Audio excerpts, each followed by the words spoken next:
చెప్తున్నారు కదా మీరు. అంటే కావాలంటే మీకు శ్మశానానికి రండి, నేను అక్కడ ఎలా ధ్యానం చేస్తాను, ఎలా ఉంటుంది అక్కడ, నేను అక్కడ ఏమేం చేస్తాను అనేది అది మీరు చూడొచ్చు. అంతే తప్ప భూమిని పైకి లేపు, వర్షాన్ని ఆపు, ఈ చెట్టును మొత్తానికి అమాంతంగా తీసుకుపోయి ఆడబెట్టు, ఇలాంటివి కాదు.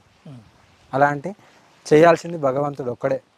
మనిషి జన్మనిచ్చిన వాళ్ళు కానీ ఒక ప్రాణిలాగా ఎవరు ఏం చేయలేరు అలాంటి శక్తులు. బట్ ఉంటాయి శక్తులు. ఏంటిది, దానికి ఎంతవరకు చేయాలి, ఎలా చేయాలనేది 100% ఉంటాయి. ద వైబ్ అనేది ఉంటుంది కాబట్టి అది ఎంతవరకు చేయాలో అంతవరకే చేస్తారు. కావాలంటే మీరు కూడా శ్మశానానికి రండి, వాట్ ఈజ్ వాట్ అనేది మీరు చూస్తారు, మీరు తీసుకోండి.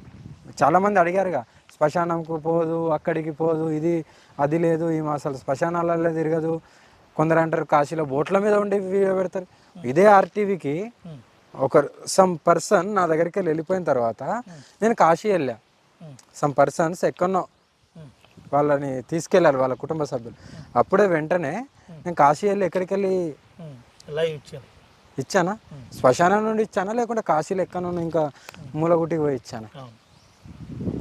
అందుకే ఇలాంటివి చాలా ఉన్నాయి. కాబట్టి మీరు శక్తులు ఉన్నాయని నమ్మొద్దు, అసలు నన్ను బిలీవే చేయకండి. బట్ అఘోరి తత్వం ఎలా ఉంటుంది ఏంటనేది నేను స్పష్టంగా ఆ శ్మశానంలో మీకు విజువల్స్ ఇక నుంచి ఇది ఏముండదా? ఇక ఈ వివాదాస్పదమైన లైను, మళ్ళీ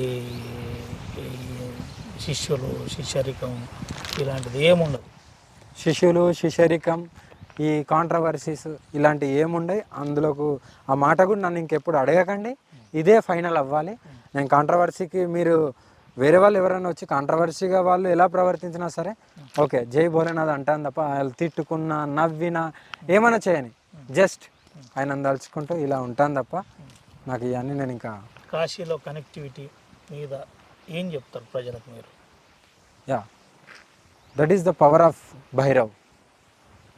అది ఎక్స్ప్లెయిన్ ఎంత చేసినా తక్కువనే. ఎవరైనా సరే ఒక ఫస్ట్ నువ్వు ఒక ముద్ర వేసుకొని ధ్యానంలో కూర్చుంటున్నావు అంటే 100% అక్కడ నీకే నువ్వు బిలీవ్ చేస్తావు. గాడ్ అంటే ఏంది, అసలు నీ జీవితం అంటే ఏంది, నీలో మార్పు అనేది వస్తుంటుంది. డైలీ నువ్వు ధ్యానం చేస్తున్నావు అనుకో, ఫస్ట్ కొద్దిగా ఇబ్బంది పడతావు, ఒక 40 minutes 50 minutes అలా. బట్ ఒక్కసారి ఈ గాలి శబ్దాలు, ఈ పక్షులు, ఇవన్నీ, ఈ వాతావరణం, ఆ తర్వాత నువ్వు లీలమైన కొద్దీ జస్ట్ నీ మైండ్ మొత్తం భగవంతుని ఏదైతే మంత్రం ఉంటుందో ఆ మంత్రం చెప్పిస్తూ ఆయనకు లీలమైన తర్వాత యూ హ్యావ్ టు ఒక విజువల్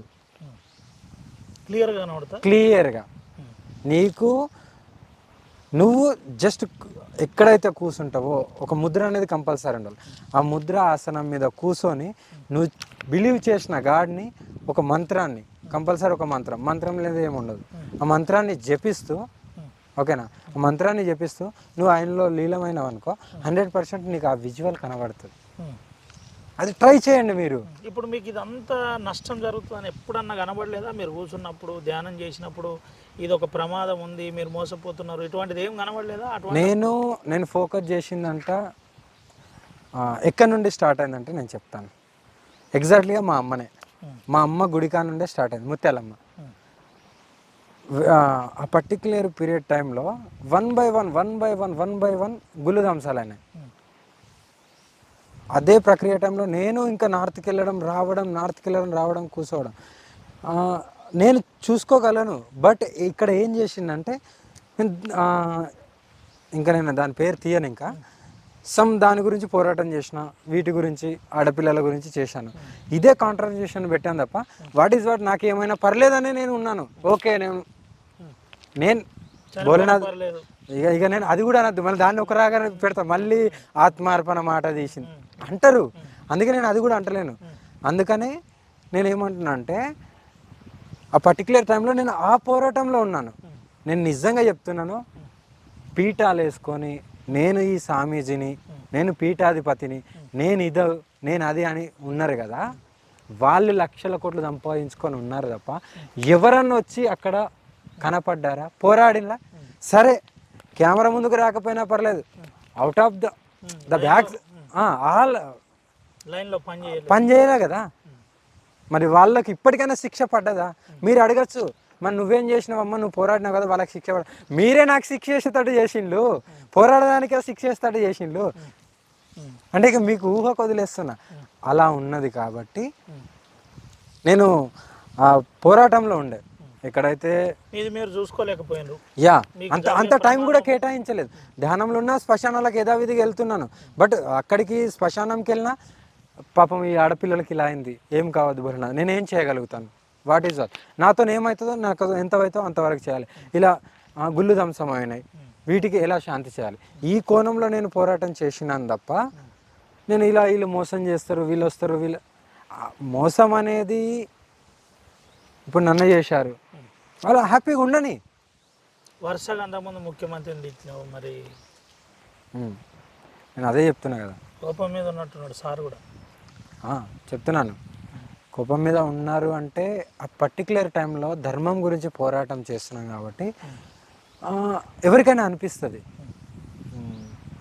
ఇప్పుడు నాకు బెయిల్ ఇచ్చింది కూడా గవర్నమెంటే కాబట్టి కృతజ్ఞతలు చెప్తున్నాను ముఖ్యమంత్రి గారికి కూడా, ఎందుకంటే చెప్పాలి తప్పదు. ఆ పర్టికులర్ టైంలో వాళ్ళు స్పందించలేదు. ఎందుకు? కళ్ళ ముంగట జరుగుతుంది, ఎందుకు స్పందించలే? ఒక హిందువుగా అయినా గోసేవ చేస్తారు, రేవంత్ రెడ్డి గారు గోసేవ చేస్తారు, అన్నీ చేస్తారు, పూజలు చేస్తారు, బిలీవ్ ద గాడ్ అనేది. ఇంకా అంత హిందువు అయి ఉండి కూడా ఎందుకు స్పందించలేకపోతుండే? ఎందుకు వాళ్ళకు కఠినమైన శిక్షలు వేయలేకపోతున్నారు? వాళ్ళ చేతుల్లో ఉంది కదా అని ఆ కోణంలో నేను అనడం జరిగింది తప్ప ఏదో నాకు వాళ్ళ మీద ఏం లేదు, నా మీద వాళ్ళకేమీ లేదు. బట్ ఆ